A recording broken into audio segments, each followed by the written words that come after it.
rero n'ibyo bintu by'ubushakashatsi ngo mazemo iminsi njye natangiye kubifata nk'aho ari urwitwazo arimo agira ngo aterekana ibintu arimo nyakuri. uko byagenda kose Vani yashobora kuba hari amakuru afite kandi akomeye atari kubasha gutangaza. Ijambo nakakubwiye ryakaduhuje cyangwa se ryagatumye tuba umuntu umwe, iyo ndikubwiye ahubwo urushaho kujya kure yanjye ndetse rimwe na rimwe neza neza ukamera nkaho ucitse muri runo rugo.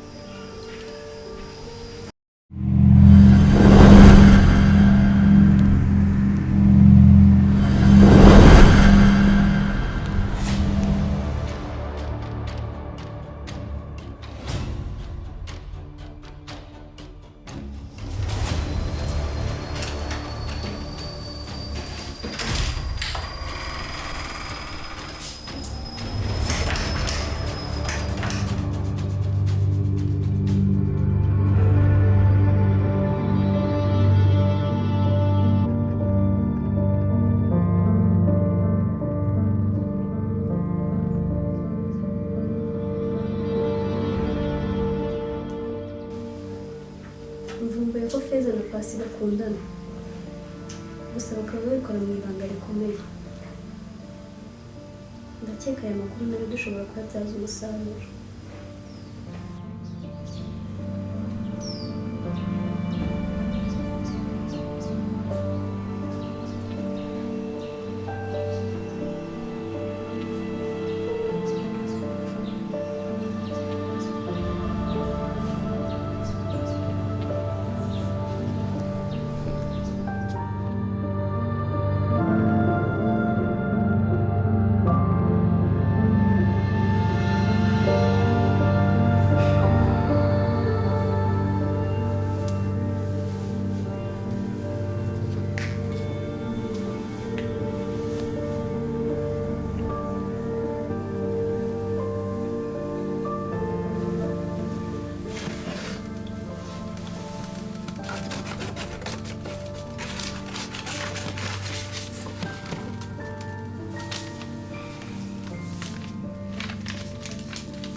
Narasezeranye ko nazongera kuvuga gusa igihe kigeze iminsi ubwo yaramatiriza kuvuga.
Allô? Oui, vite. Oui, vite.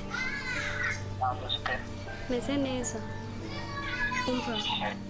Nkeneye kuvugana nawe byihutirwa kuri bya bindi nakubwiye, ndakeka igihe ari iki ngiki. Nizere ko amakuru yafite neza kandi Umva amakuru nyahagazeho neza cyane.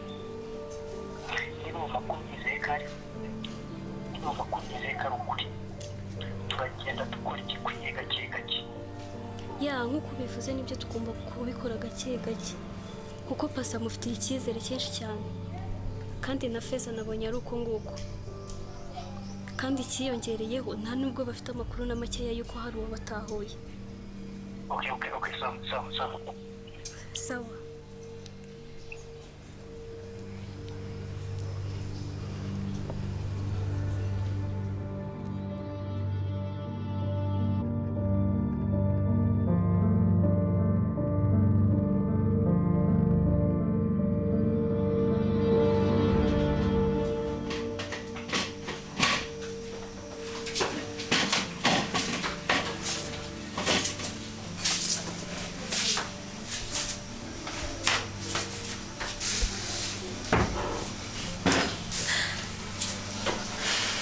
muri hano uko numvaga wagiye banaje nkaba ndi kugutesha umutwe.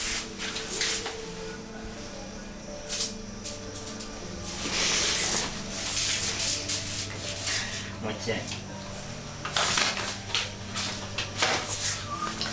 numvaga nshaka gutoza. Muri iyi minsi hari ibintu byinshi ndumva biri kuntesha umutwe pe. Sibyo? Ako bitavuze ko nyine turi kumwe ibyo ngibyo ntabyibagirwa, sibyo? Cyagora kibazo kuri narakubwiye. Ntabwo ari ibyo gusa Muke. Hari ibintu byinshi cyane mba ndi gutekereza. Yaba ibyo muri iyi nzu, yaba ibya ziriya mpapuro tugenda tubona. Gusa nyine nawe nyine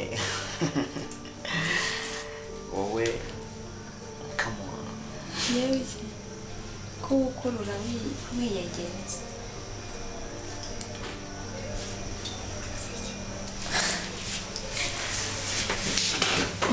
Sharamba okay.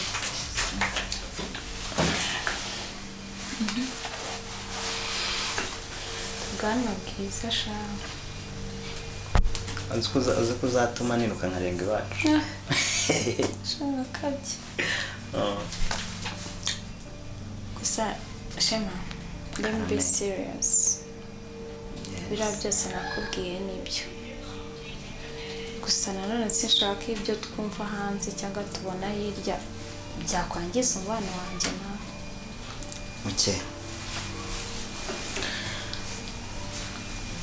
urabizi ko ndi fier kuba ndi kumwe nawe, kandi nanjye niteguye gukomeza kuba ndi kumwe nawe, sibyo? Rero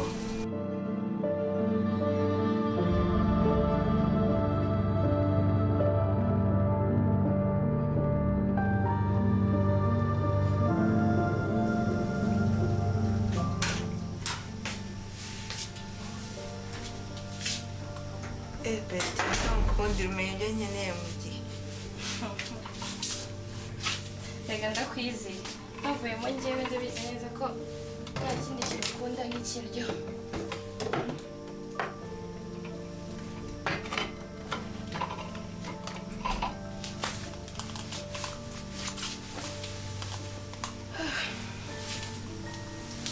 karibu ahubwo tunicare. sa besti mbabarire pe, mbabarire ko nyine muri ino minsi yashize maze igihe meze ni nkaho ndi kukwihisha nkagihura nawe, ariko mu by'ukuri ntabwo ari uko ndi kukwihisha, ahubwo ni ukumva nari mfite ibibazo byinshi, nari nkeneye akanya ko kwitekerezaho, nari mfite ibintu byinshi biremereye mu mutima wanjye. It's fine besti, nanjye hari igihe umuntu yumva ari wenyine ariko iyo afite inshuti sometimes they feel like akunze ubuzima. Yeah, something like that. I'm so grateful. Bestie, rumwe mu nshuti zanjye mfitiye icyizere. Nubwo muri iyi minsi wanyerekaga imico yo kunyicaho, ariko ntekereza ko nta kibi. Nubwo ntareka gutekereza what's wrong or something behind. I know. Yes.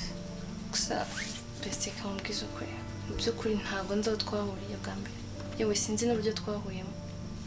gusa nyine kuba uri kumwe nanjye mba numva ari ibintu binyuze pe navuga ko biri mu bintu by'agaciro Imana yampaye binshimisha. ndatekereza ko nta kintu kizadutandukanya giturutse hanze kandi nanone ariko burya nta kiba kidafite impamvu sibyo ibintu byose bibaho bifite impamvu kandi buriya n'ibintu biri kubera muri iyi nzu byanga byakunda igihe kizagera bigira iherezo siko bimeze rero humura ndi kumwe nawe kandi nzakomeza kuba ndi kumwe nawe kugeza ku mwuka wanjye wa nyuma sibyo come on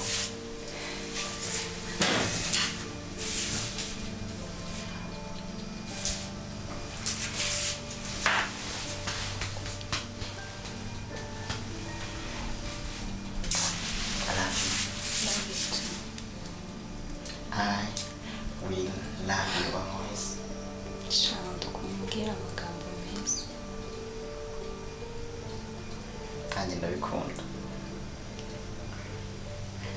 kandi nanone nkunda uburyo unyitaho uburyo ureba uburyo nyine ugira eye contact with me bihita bigaragaza ko n'umutima wanjye nawe byanga byakunda birebana nubwo twebwe tutabibona sibyo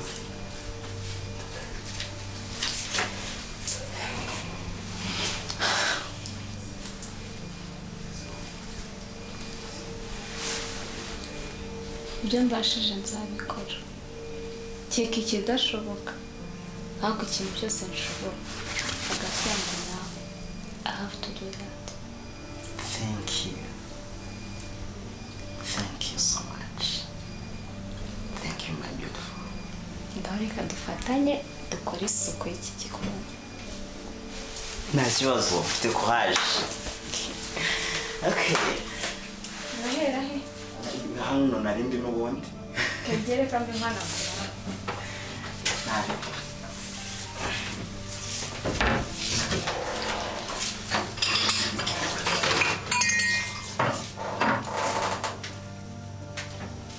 Sinye guhitamo kuba bobo. Nyumvira tangiye. Ubwo ntuzi ko imirimo ibiri yananiye impyisi. Impyisi nyine. Bestie nanjye biranshimishije pe. Hari igihe sometimes ufite inshuti but izo nshuti nizo zituma wumva ushaka kubaho. That's why I have you and I always have you. I'm so grateful. Really? Yes. Sha Bestie kamubwire please ndakwinginze nihagira ikintu umenya kitari cyiza ntuzahubukire kwangiza ubucuti bwanjye nawe.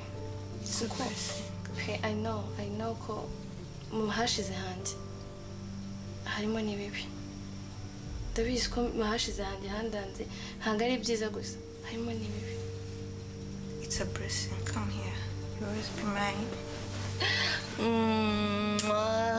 Yubuye uzwi twibagiwe kunywa icyayi. Sha Bestie, nzi ibintu byinshi birenze ibyo utekereza ko nabanzi. But even nubwo naba mbona bitoroshye na muntu muri iyi nzu ufite amateka yoroshye. Really? Yes. You are my friend. Exactly. Ariko ko ufite gahunda yo kugenda sinsanzwe kwitira makeup. Ntabwo I know. utakimaze. Ahubwo nibagiwe umugati tumaze icyayi. It's fine. It's okay. Okay, tuza kurya I nyuma. want to maintain my weight. Udatera comment ku cyayi cyanjye. Kiraryoshye bashyizeho amata makeya.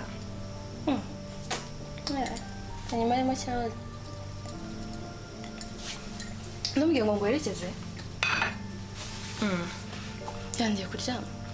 Kuryama. Ndikumva Uburyo utanamerekeza. Wowe nzagwerekeza wagarutse. You are my best friend. Okay, ndagwerekeza. Ngo kimare ngwerekeze basi. Okay. Tutatwandura.